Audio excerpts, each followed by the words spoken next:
Hi guys, welcome to Connor's Math Plan, and today I'll be introducing the rational zeros theorem. So first of all, what is the rational zeros theorem? Well, the rational zeros theorem is a theorem that is used to list all the rational zeros within a polynomial. In other words, when you use the rational roots theorem, you get a full list of all the potential rational roots of a function f(x) that is a polynomial.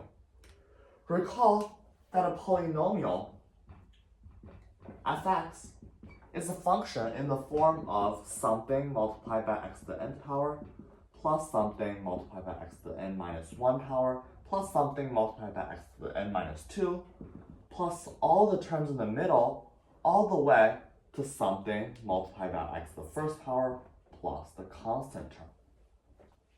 And recall that this an is called the leading coefficient,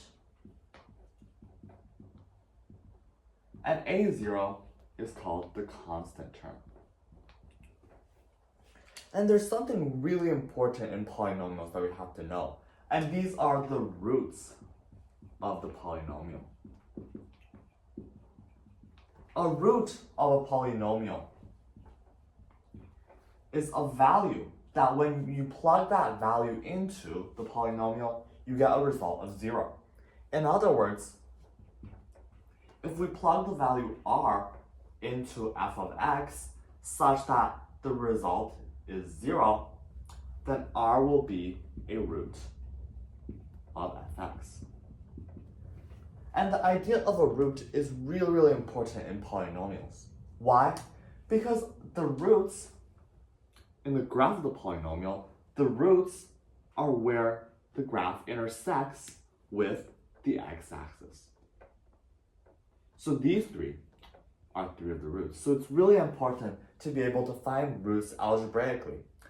And this is why the rational roots theorem is so important, because it gives us a more elementary and more simple way of finding the roots without having to delve into more complex ways of analysis, such as calculus, and when you go on to college, there are many complex ways that you can use to find the roots. The rational zeros theorem, although it does contain lots of computation, is a much simpler way for you to have a full list of all the rational zeros. However, that being said, the rational zeros theorem is still relatively limited because, as the name suggests, it is only able to find all the rational zeros. If you want any non-rational zeros, whether that be real and non-rational or whether that even be complex in the form a plus bi, the rational roots theorem is unable to do either of those. Alright, so what does the rational roots theorem say? The rational root theorem says that if p over q is a root of fx, then p must be a factor of the constant term, while q must be a factor of the leading coefficient. For example, if we have the function fx is equal to 2x cubed minus 4x squared minus 10x plus 12, then p must be a factor of 12, which includes positive negative 1, positive negative 2, 3, 4, 6, or 12. And it's really important to remember that because the factors can either be positive or negative, so always remember to add the positive negative before a factor, and q has to either be positive negative 1 or positive negative 2. So the full list of the rational zeros would be 1 over 1, positive or negative, of course, 2 over 1, positive negative, 3 over 1, positive negative, right? 4 over 1, positive negative, 6 over 1, positive negative, 12 over 1, positive negative, and then they could also be over 2, right? So positive negative 1 over 2, positive negative 2 over 2, positive negative 3 over 2, and I'm not going to write all of these roots because, as you can see, it's really the rational roots theorem, although simplifying our analysis, still gives us a very long list of potential roots. Okay, so now you must be asking, in order to find all the rational roots, do I actually have to plug in all of these, all the numbers from this list?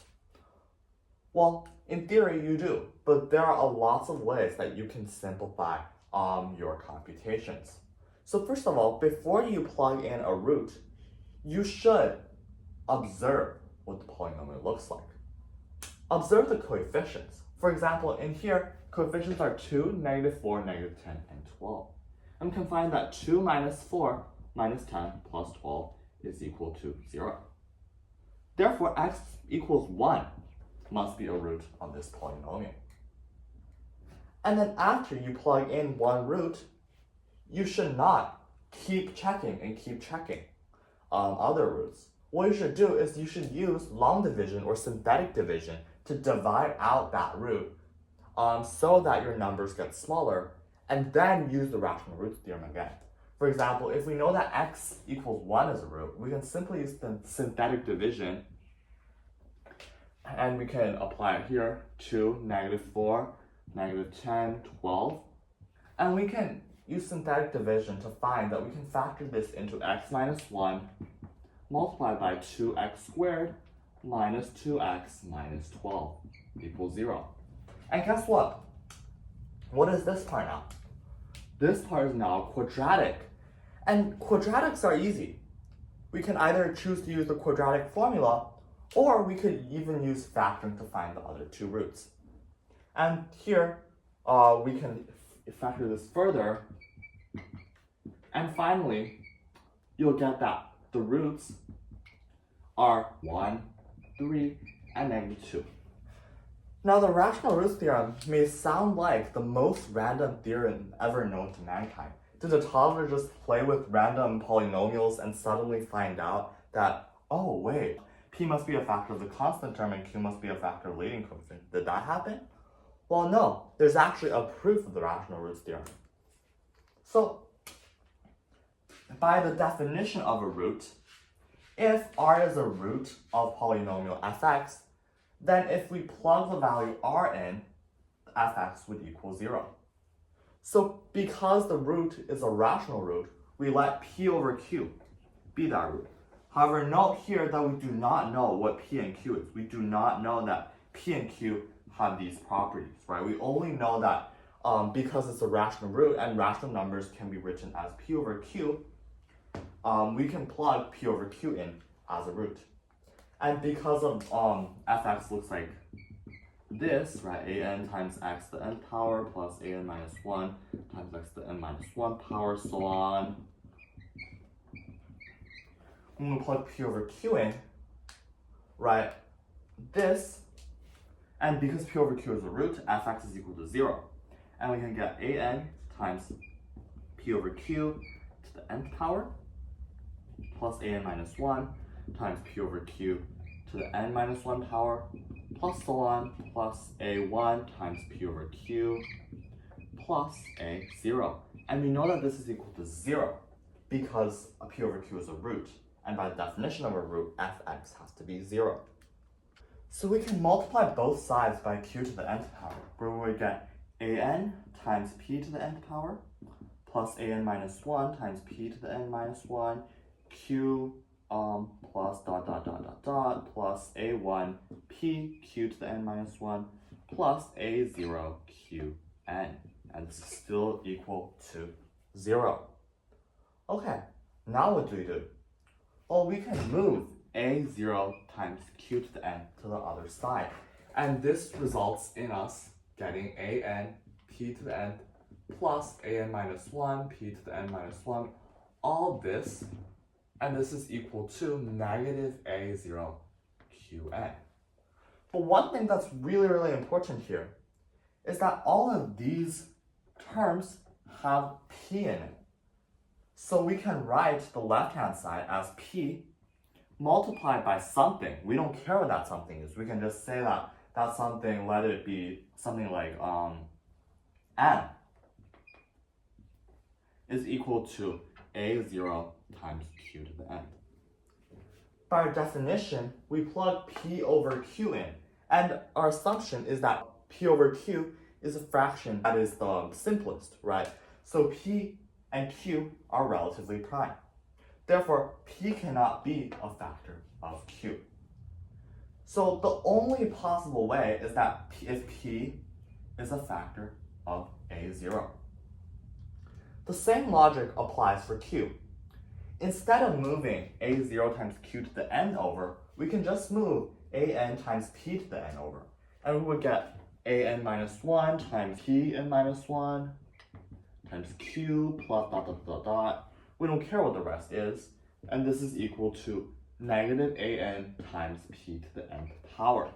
Similarly, all of these factors contain Q. So we can take the Q out and just replace the rest with something like n.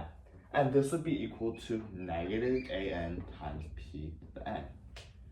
Similarly, Q and P are relatively prime, which means that Q cannot be a factor of Pn. Therefore, Q has to be a factor of negative AN. All right, we covered a lot in this video, and I would like to summarize this video a little bit.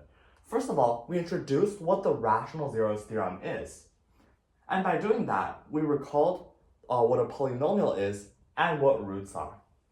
Then we talked about what the rational roots theorem really was, and we talked about that in the rational roots theorem, all the roots must be able to be expressed as P over Q, where P is a factor of the constant term and Q is a factor of the leading coefficient. Finally, we went on and discussed how we can simplify our computation through observing the polynomial before plugging in any numbers. Finally, we looked at proof of the rational roots theorem. If you like this video, please like, comment, subscribe. I'll see you next time.